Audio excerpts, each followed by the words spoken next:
Hallo und herzlich willkommen zurück zu Genshin Impact und Linnés schlechten Karten. So. Ja, Linné hat den...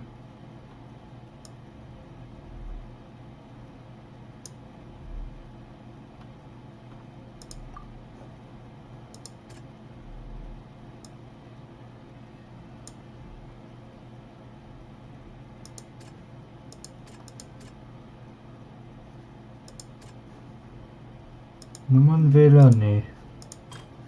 Okay, Linné und Cowell hatten Streit. Linné wollte den alleinigen Ruhm und sich seines Partners entlegen. Nun, da Halsey unverzählt vor aller Augen aufgetaucht war, war klar, dass Furinas Vermutungen nicht mehr zutreffen konnten. Es gibt jedoch Beweise, dass es im Tunnel zu einem Kampf kam. Die zerbrochene Vase.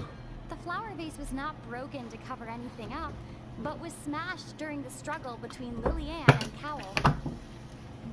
Ja. Linné schlug Cowell bewusstlos und tarnte dies als Unfall. Ja, das...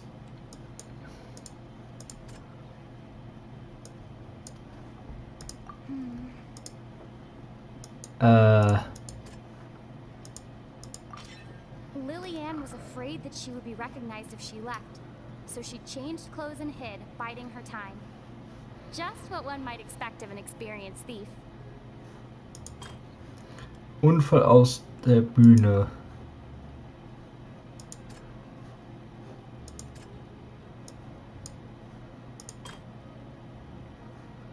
Ach so, nee, hier. Zurückgelassenes Hakenseil. Hä? The strange okay. sound wasn't from a fight. It was Lillian's attempt to break out when she was frightened. And it's Ace Detective Paimon time! Having been selected out of the blue, Lillian panicked. Her panic only intensified after she entered the tunnel and had water poured on her head. So she kicked the door open, producing the thud we all heard. Hearing the commotion, Cowell leapt into the tunnel, only to discover that Lillian had not dissolved. He did not know that Lillian was not from Fontaine, but was a thief who made her way in by stealing a ticket. Mistakenly believing that the water from the primordial sea needed time to take effect, he tried to force Lillian back into the box. The two broke the flower vase during the struggle, but Lillian came out on top, knocking Cowell out and putting him in the box. With no way of escaping, she changed her clothes and hid in the costume trunk until the performance ended.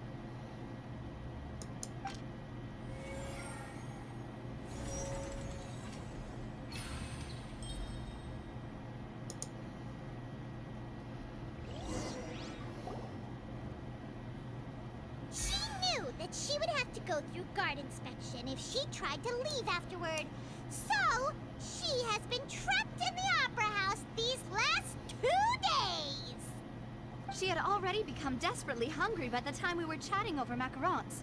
So, she swiped 2 of them right under our noses. Talk about a sneaky thief.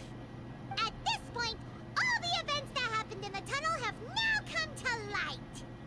Ah, so that's the whole story. Bravo! Bravo! Now then, Lady Farina, do you wish to speak against the defense's statements? Please answer the question, Lady Farina. Also, if I may add, the trial has not yet ended. As such, I request that the prosecution not leave the room before the proceedings have concluded. What? Are you reading my mind now? No. I have no further arguments. I admit defeat. But really, could you at least have left me with some dignity?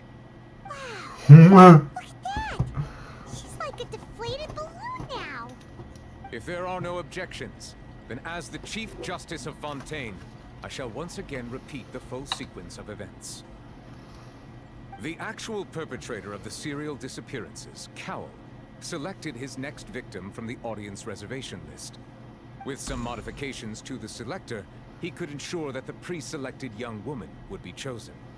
To cover up any evidence while committing the deed, Cowell thought of allowing the water tank to fall, which would conceal the water left behind after the young woman was dissolved. He also tampered with the rope suspending the water tank, using the fireworks at the end of the performance to cause the tank to drop and hide the watermarks. He poured the water from the primordial sea into a balloon during the preparation of the magic box, and stuck it to the box's lid. Finally, he passed the prepared hook on a rope through the gap in the magic box's door when bringing the young woman to said box. When the magic trick officially began, the box containing the woman was lowered into the tunnel, tightening the hook rope and bursting the balloon containing the water. If all had gone to plan, the young woman would be dissolved at this time. However, Lillian was not from Fontaine, and thus fled the box with a loud noise. Realizing that there was trouble, Cowell entered the tunnel and met Lillian. Thinking that the waters had not yet taken effect, he decided to proceed. However, his opponent was more capable than he thought, and he was overcome, knocked unconscious, and placed into the magic box, and thus became his own final victim. Lillian, according to her own statements, then changed clothes and hid until the performance ended, before hiding in other parts of the opera house. As for Linny, he was in the underground structures within the opera house, and was thus ignorant of these happenings. From this reconstruction of events, we can conclude that Linny, the accused, is in fact innocent. While there is much in Linny and Lillian's conduct that should still be investigated separately, this case, at least, can be handed over to the Oratrice to make the final decision.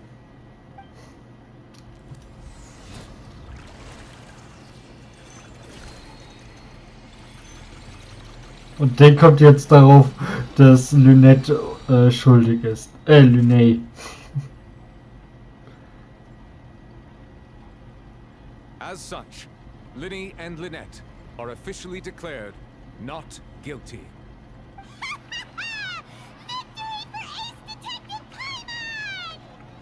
Great work, partners. Thank you all. Thank you so much. Ja, lasst uns noch nicht feiern. Next, I think we deserve an explanation, Guard Vaughn.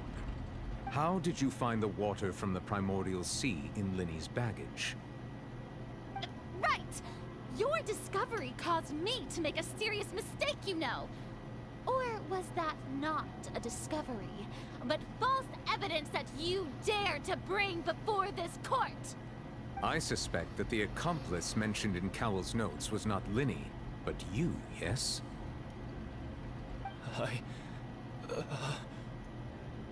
I'm sure you know what you must do to lessen your sentence.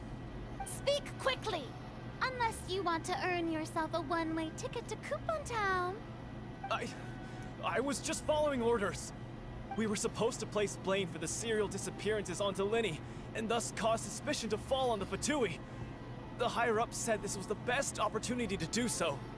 And now that your plan has fallen through, and the secrets of the water have been revealed, you have become a liability to said higher-ups, yes? Therefore, you would be wise to tell everything you know, and seek the protection of the guards.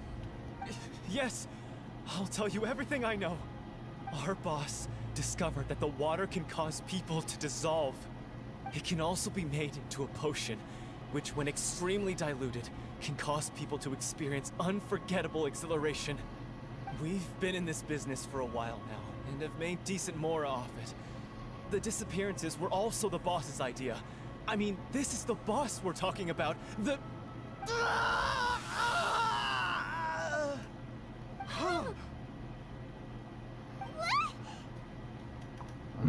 Er hat sich in Wasser verwandelt. And now he can no longer talk. Such ruthlessness. I shouldn't have expected any less of them. An outrageous act. All present, Please submit to inspection immediately.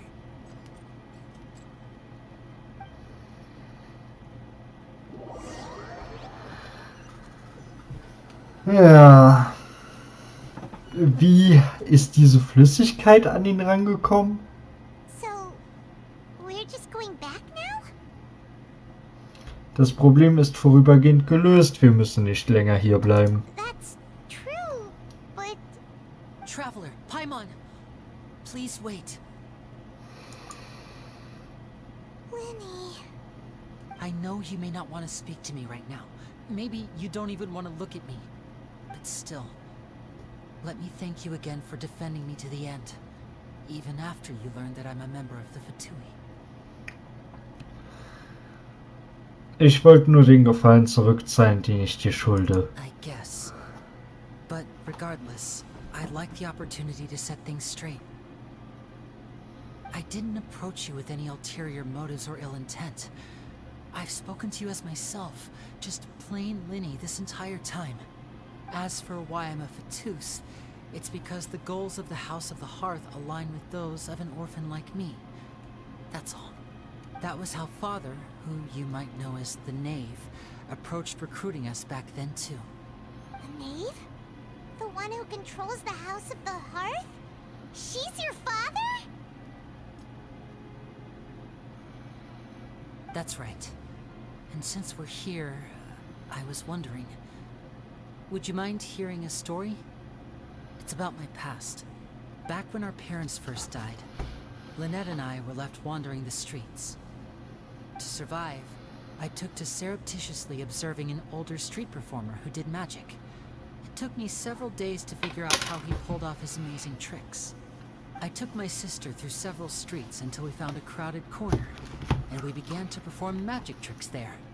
To my surprise, we proved to be pretty popular, and we could at least stop worrying about where our next meal would come from for a time. But I didn't want my sister to remain a street rat together with me forever. Before long, an aristocrat came to me and claimed that he wished to take us in after watching my performances. So you went from orphans to nobility just like that? That was how we felt at first too. As if fate was on our side and we could say goodbye to those painful days. But I gradually discovered that while we were called foster children, he was really after my talent for magic tricks. He would constantly take me to all sorts of banquets to garner attention, which he would then use to expand his social circles. That doesn't seem too bad either. Better than roaming the streets at any rate. It took a while for me to realize just how dark his heart really was. After one particular performance at a banquet, I discovered that Lynette was not on the same return vehicle as me. I waited a long time after we returned home, but she did not come back. I went to that noble's bedroom and asked him about her whereabouts. The answer he gave me was, she caught the eye of the most eminent person at the banquet, so I sent her over as a gift. I mean, you'll be able to perform your magic regardless of who your assistant is, yes? Oh no. So he was gonna... But wouldn't Fontaine's laws deal with such people? As far as outsiders are concerned, this is a relationship akin to adoption or foster care, and they have their ways of escaping the eye of the law. Okay.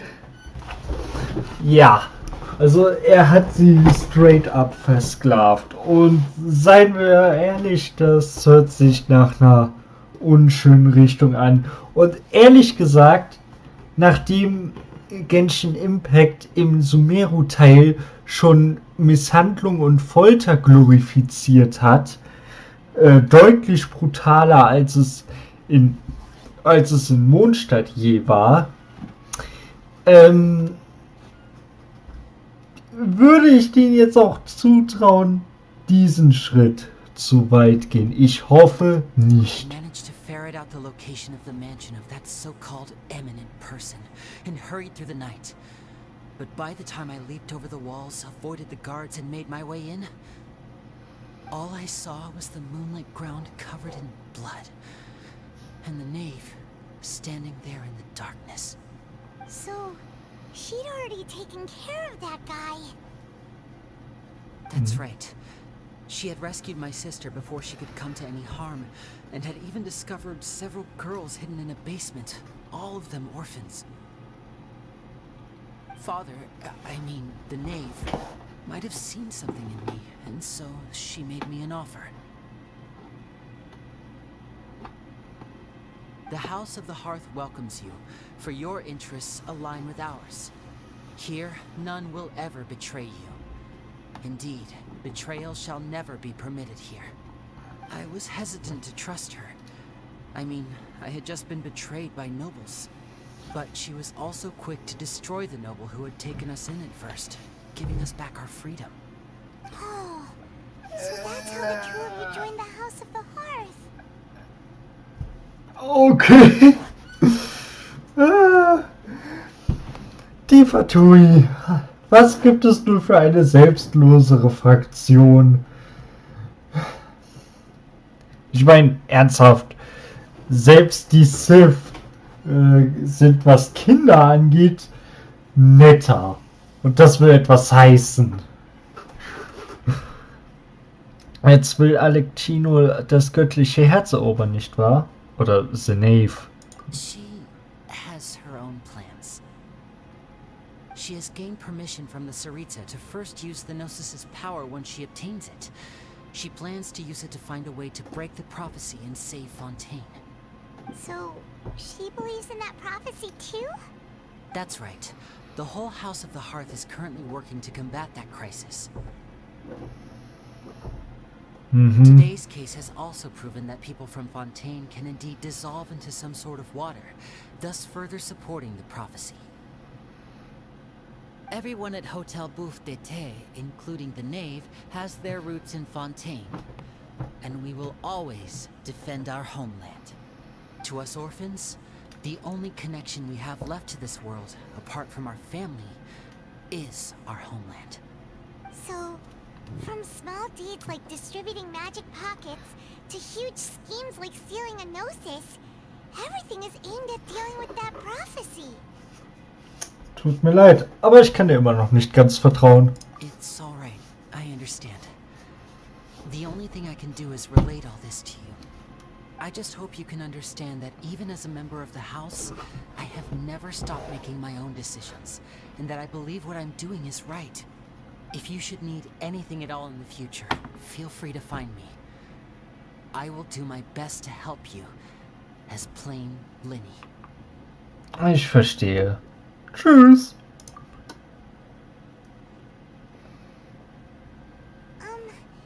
Bye, Linny.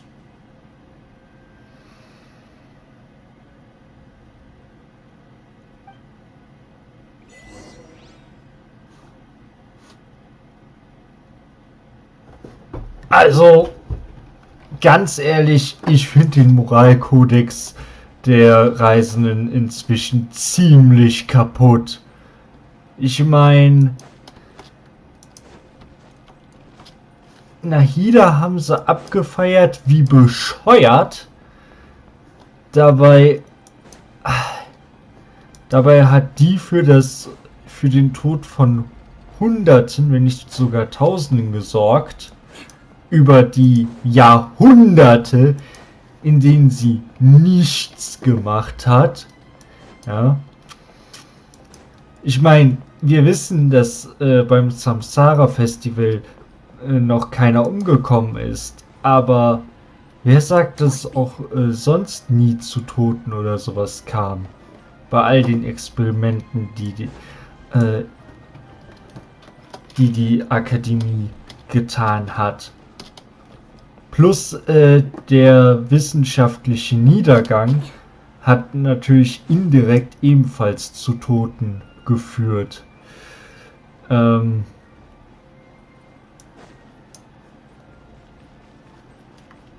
so weiter und so weiter.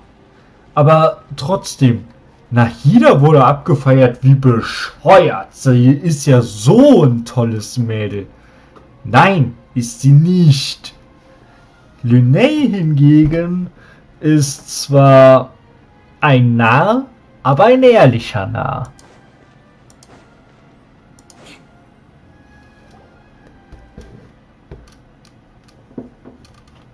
hey there. What was with the disappearing act you pulled right as the trial ended? Were you looking for us, Navia? Well, this whole thing isn't exactly over, is it? I do feel that we're getting closer to solving the serial disappearances case, though. Don't you think so, too? Was das angeht, tut mir leid, Navia. What's wrong, my dear partner? Ich habe diesen Fall nur untersucht, um Lyney zu verteidigen, nicht um das massenhafte Verschwinden der Mädchen zu untersuchen.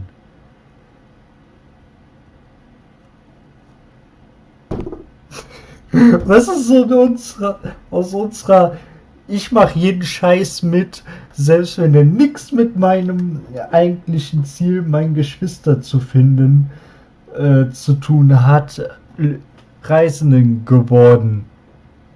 Nein, sie hat jetzt sogar Ziele, die sie verfolgt. Halbwegs konsequent. Hat ja auch nur 5 Nationen gedauert. Besides, are you sure we're the ones who can crack a case that's been cold for decades now? And given that there's new evidence from the trial, there should be a trail of breadcrumbs for the Hydro Archon's people to follow now, right? Huh. I see. Well, I won't lie. I'm a little shocked to hear that from you. But I suppose you are just travelers who have only arrived in Fontaine after all. Sorry. I might have been too presumptuous. Don't say that, Navia. Aw, and we were having so much fun investigating with you, too. It was like having new waters flowing into a stagnant mire, causing new hope to spring forth. Sorry about that. I'm a bit prone to nostalgia. Wait, shall we have a farewell meal? You know, to commemorate our time as partners? Huh? Do we really need to get that formal? Well, I'd just like to have a proper ending to every important memory. That way there are no regrets later. Anyway, it would just be a meal, so it shouldn't take up too much of your time. Auf geht's zum Abschiedsessen.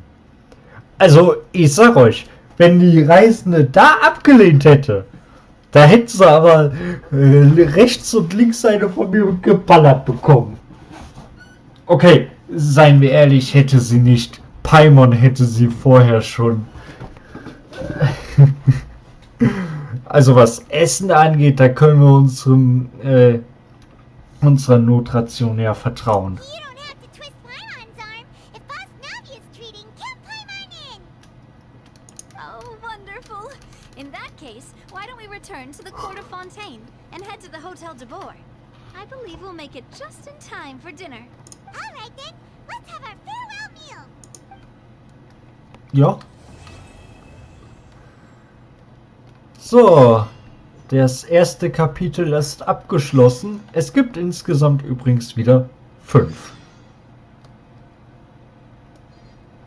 Halbautomatische Schmiede?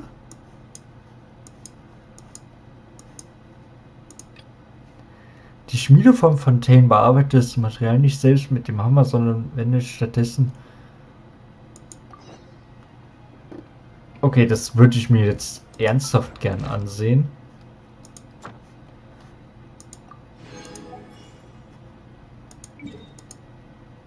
Ja.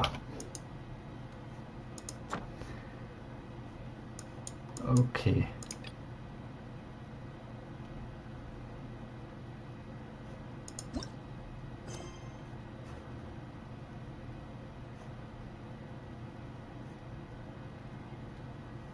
Ach ja, dafür muss ich hier die Legendenaufträge erstmal machen.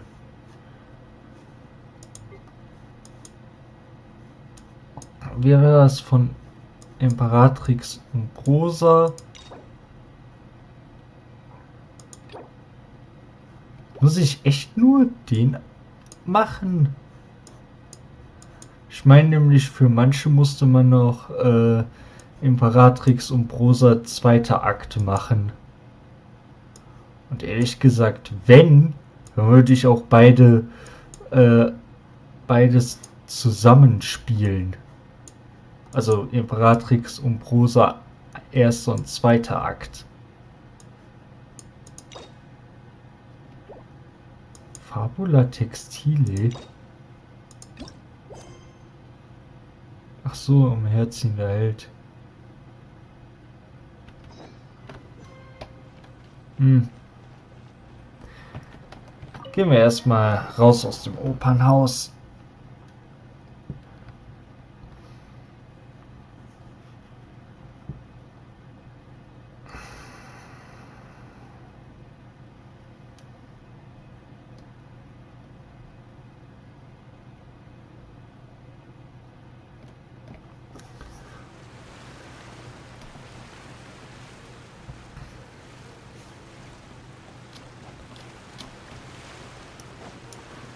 Ich muss sagen, das erste Kapitel hat mir wieder sehr gefallen.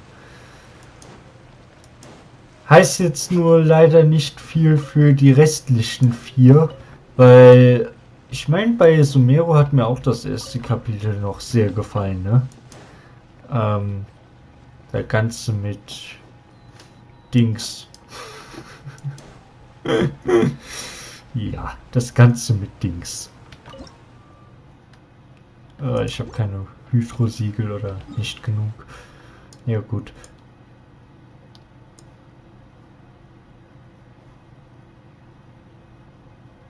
Ich würde sagen, bevor wir da zu dem Auftrag gehen,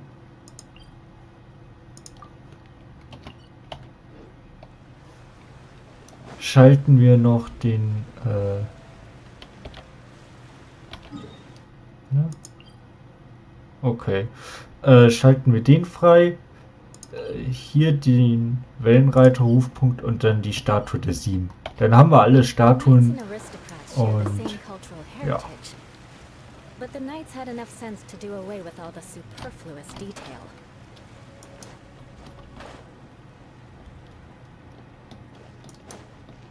Was hast du noch mal für ein Viech? Viechzeug.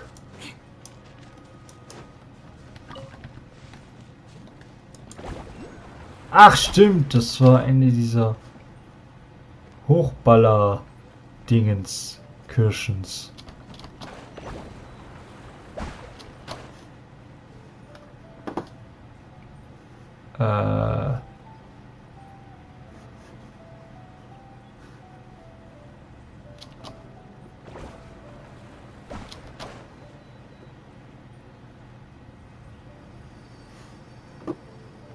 Ach, wahrscheinlich, oder?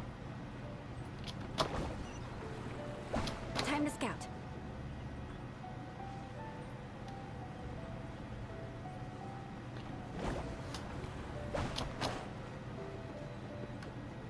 Nee.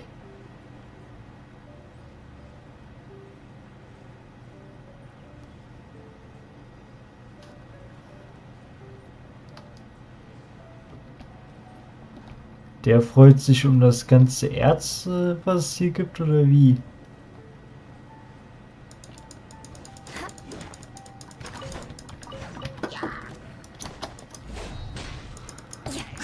Ja, tut er. Also genug, damit er seinen Freund aufweckt, damit die beiden mir hier Stress machen können. Huh.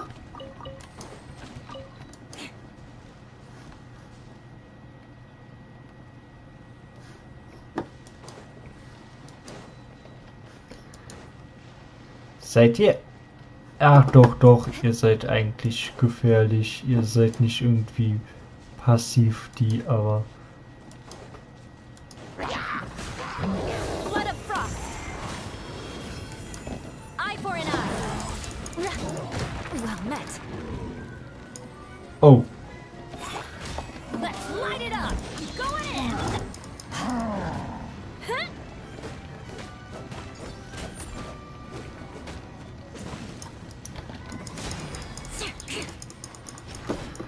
Na komm.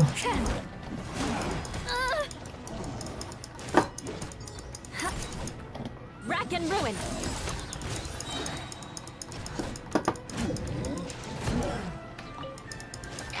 Na komm, du gehst auch weg.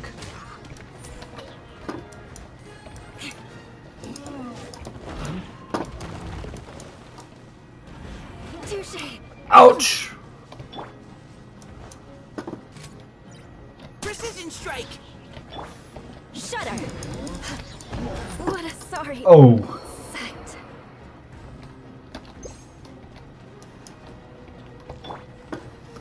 My will embodied.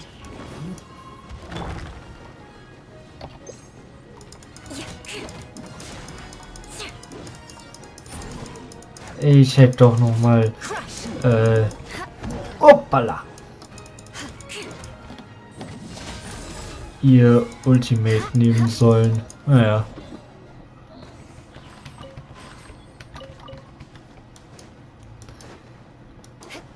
Ja. Deshalb wollte ich aber auch nicht auf ein höheres Level, weil What do we have here? der Schwierigkeitssprung zwischen den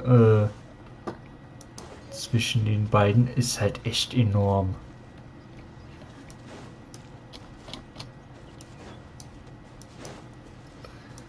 Aber naja. Was soll ich machen?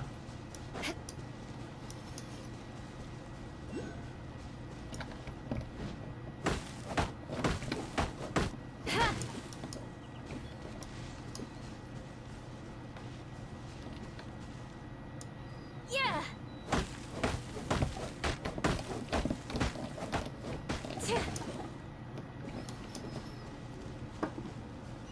More speed.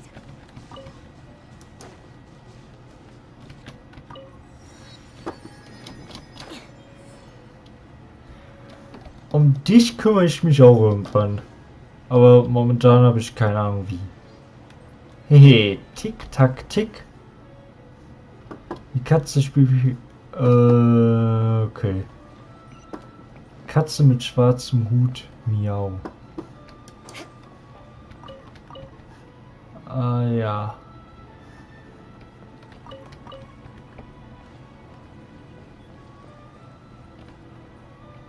Hund mit einem Kleid. Ja.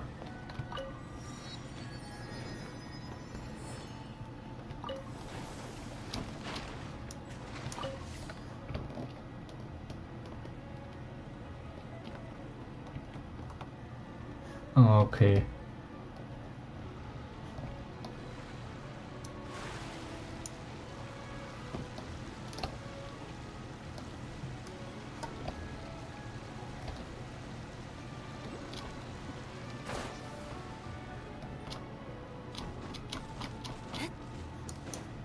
More speed.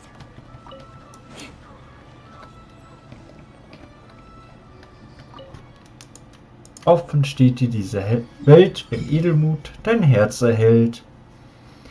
Ruinen vom Fort Charybdis. Okay. Ach, da fällt mir ein.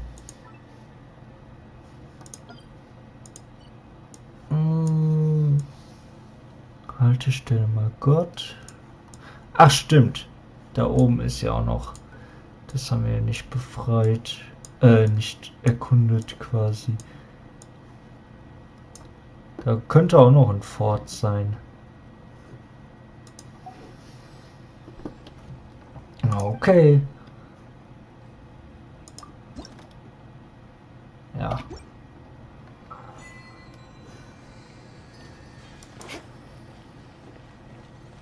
Erkundung des Landes der harmonischen Quellen.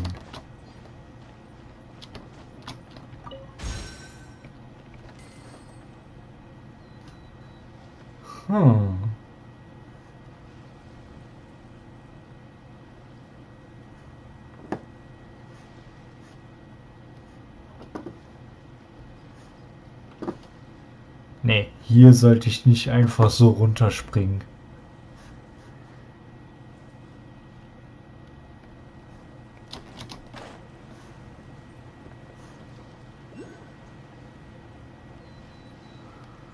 Ach, da unten. Moment.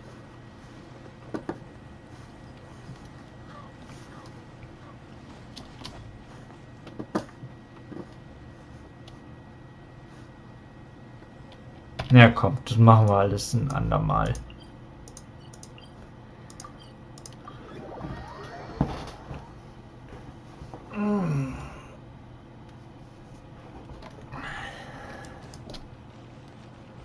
Ad Astra.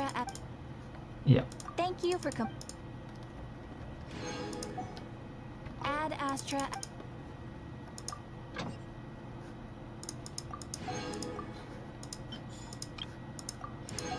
Ja, ich habe keine Figuren mit Boni hier.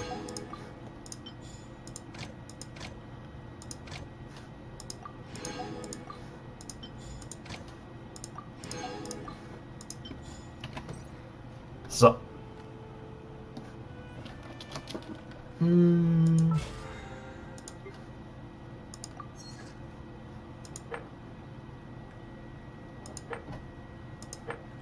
Oh.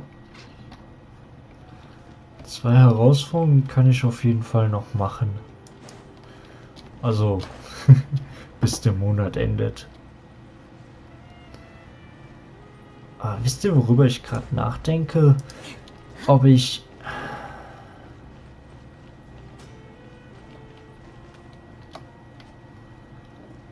Oh, ich muss sogar wirklich mit der reden.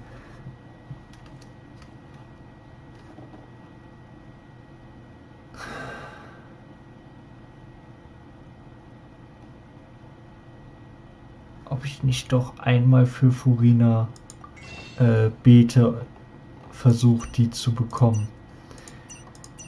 Weil jetzt haben wir ja Ayato und als nächsten Charaktere sind Cyno und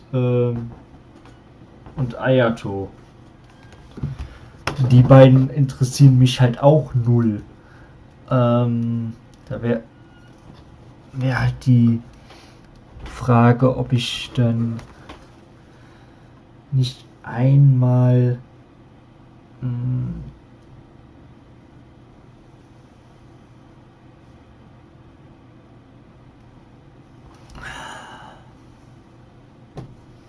ob ich ihr nicht halt doch einmal die Chance gebe. Also Furina jetzt. Und das ist halt schwierig. Ne?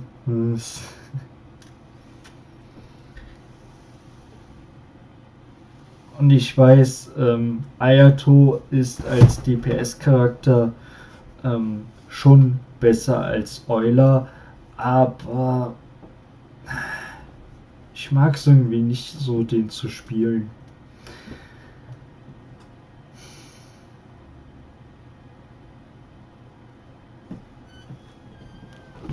Na komm. Ein einziges Gebet mache ich jetzt für sie. Ja, ist auch nur 3. Okay. Jo, du hattest deine Chance dann.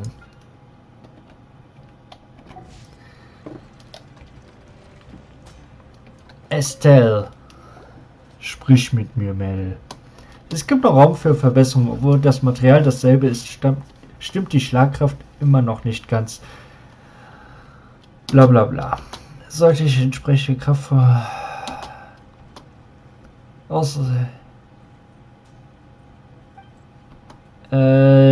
ja. Willst du etwas geschmiedet? Ja. Kommt auf die Leistung der Hämmermaschine an. Dann passt gut auf. Oder bist du auch nicht nur die Inhaber, sondern auch die Schmiedin? Richtig. Ich nehme beide Rollen ein. Alle Leute. Ja.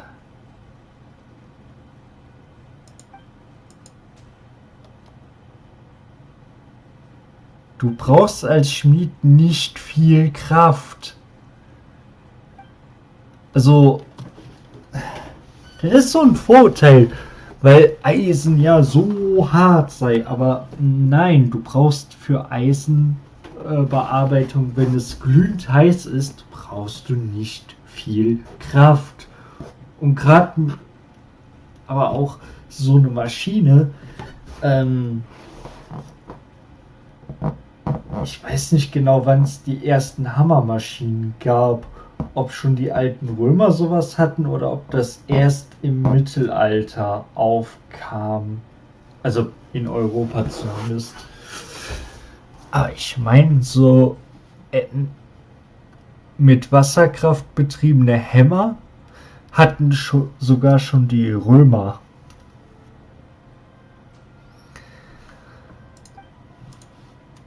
Ah, ich war, ja.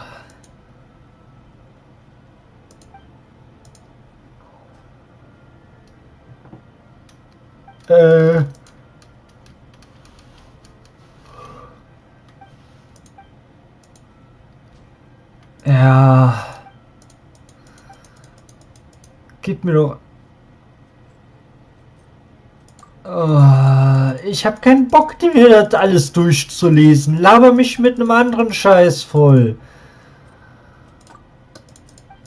Oh mein. Hä? More speed. Was ist jetzt los? Sag mal.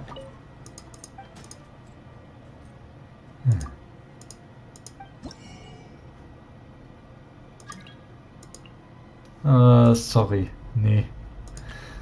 Wir könnten uns jetzt 2 von denen holen. Erhöht beim Auslösen von der Elementarfähigkeit den Angriff um 12%.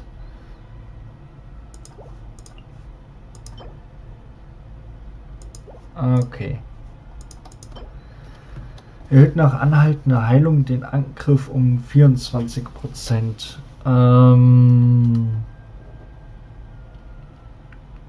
Das ist aber wahrscheinlich nicht wirklich besser als das.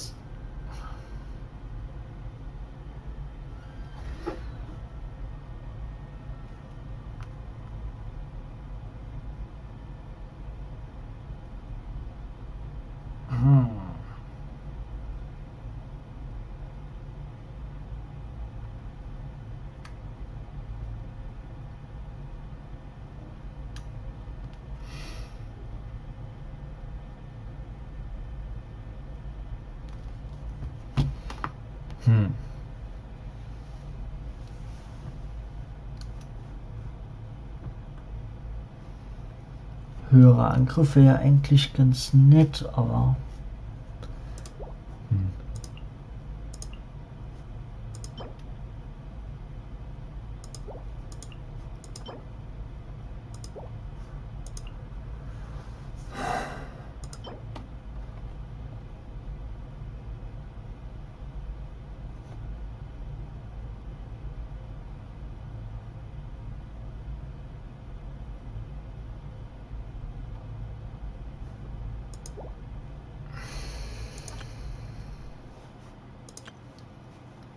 Komm.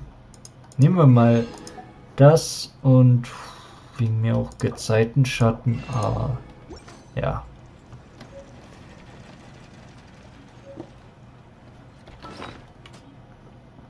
Ich bräuchte halt eigentlich eine Waffe,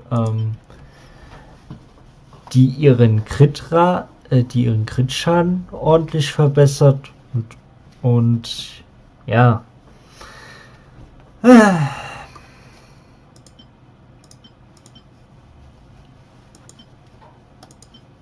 Aber so was habe ich nicht wirklich. Und